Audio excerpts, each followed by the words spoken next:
the Denver Center for the Performing Arts is the largest not-for-profit theater in the nation. Artistically speaking, it develops new productions and hosts Broadway tours. From a business perspective, it brings in $52 million a year. In May 2015, Scott Schiller became its CEO, and he joins me today in the studio. Thanks for being here. Oh, great to be here. Let me start with something that I read, that you believe in the power of the performing arts as a key motivator in any city. You know, your first several months on the job here, what do you think that means for Denver?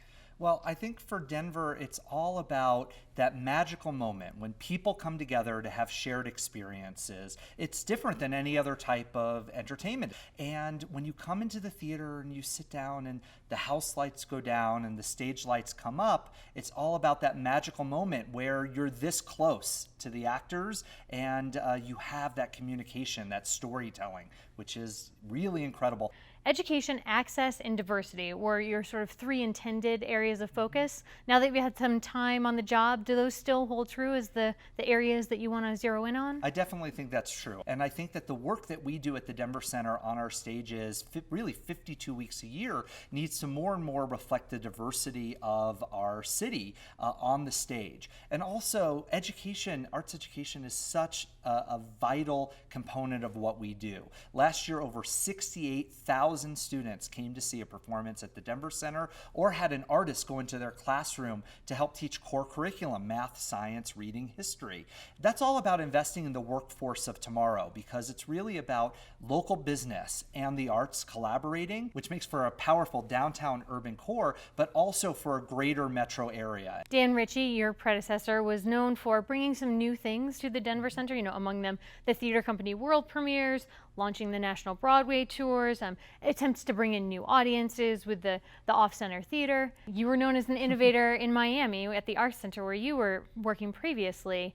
For you, is it a time to cultivate what you have going on or continue to innovate and bring new things? I think the answer is we've got to do both. All of the things that you mentioned are things that the Denver Center did first before anybody else. Now we have an organization that's a really strong business platform with great audiences. Over 800,000 people came to see a performance at the Denver Center last year. And it's about really saying thank you to them and bringing quality entertainment and quality arts experiences for our existing audience, while at the same time always innovating. 800,000 people attending, the Broadway Productions has had a hand in helping to fill those seats. Certainly. But there has been some criticism from people in the community who said, you know, we won a Tony for Best Regional Theater in the late 90s. All of these Broadway productions, I think there's too much time and energy spent on them. What would you say to them? We generate a tremendous amount of attendance through our Broadway series, and we're so proud of the stories that we tell on Broadway. But what I've learned in the time that I've been here at Denver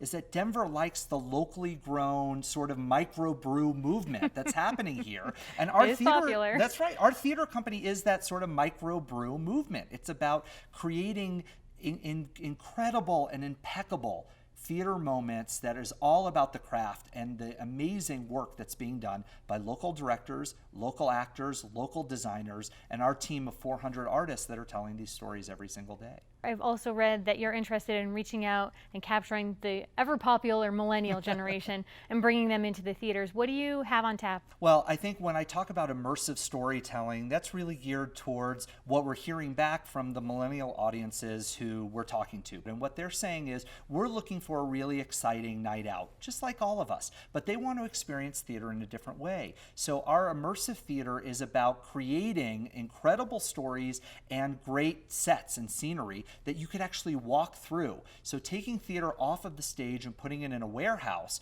where each person can curate their own experience, whether that means hanging back at the bar or whether it means going up and interacting with the actors that are part of the space. This is a new type of storytelling that I think is really about what the next generation is looking to see in those experiences they're looking to have. But it's proven itself successful. I mean, you did it in Miami with H2 Ombre, where you're entering in through basically the loading dock. Yes. Water's flying everywhere. I think it's those sorts of experiences that then can really enliven people and get them talking when they walk out the door. Last question. What can art do? Well, it's so powerful. I mean, the performing arts is vital to renewing the spirit and energizing the soul. But beyond that, the arts have a huge cultural impact and a socioeconomic impact. Arts and culture has generated $1.85 billion of economic impact on our community each and every year.